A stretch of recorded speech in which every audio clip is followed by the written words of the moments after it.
Welcome to the What is Stoicism podcast. When we get used to having certain material things in our lives, certain properties, certain possessions, certain paraphernalia, it's natural to become complacent and believe that we'll have them in our lives forever.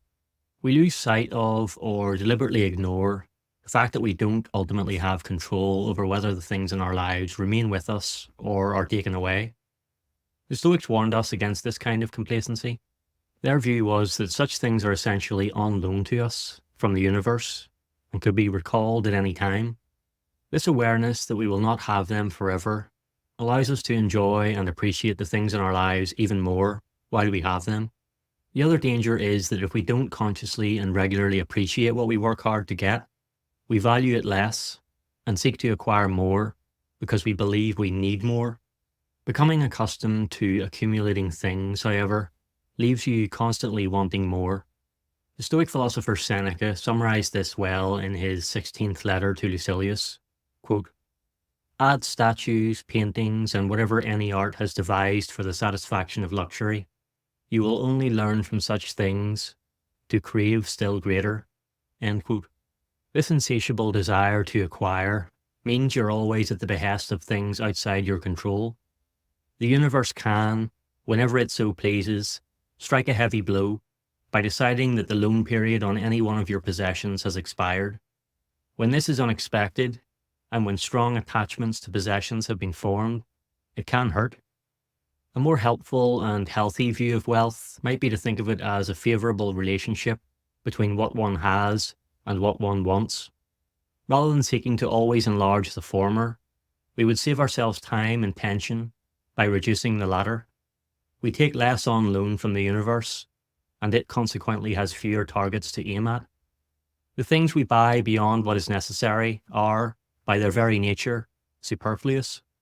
We have protection from the elements and what we need to be healthy, but we exchange our time for money to purchase better furnishings, gadgets, and decorations, to realize incremental improvements in luxury, only to make ourselves more vulnerable to their loss.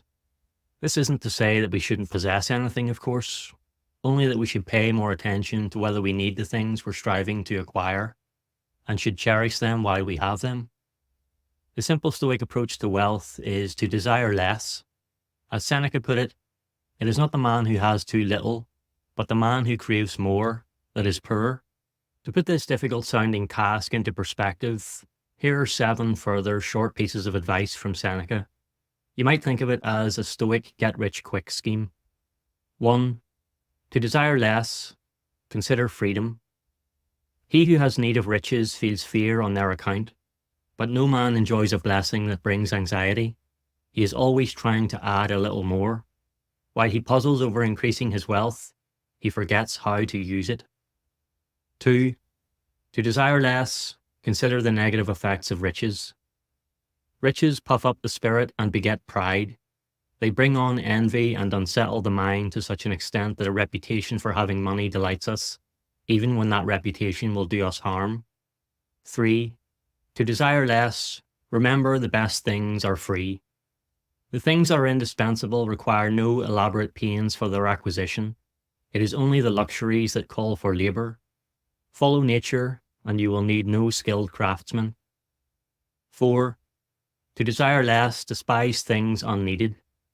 It is in the power of any man to despise all things, but of no man to possess all things. The shortest way to riches is to despise riches. 5. To desire less, redefine the word rich. We talk much about despising money, but mankind may believe true riches to exist in the mind and not in one's bank account, and that the man who adapts himself to his slender means and makes himself wealthy on a little sum is the truly rich man. 6. To desire less, put to use what you already have. No person has the power to have everything they want, but it is in their power not to want what they don't have, and to cheerfully put to good use what they do have. 7. To get rich quick, desire less. What I will teach you is the ability to become rich as speedily as possible.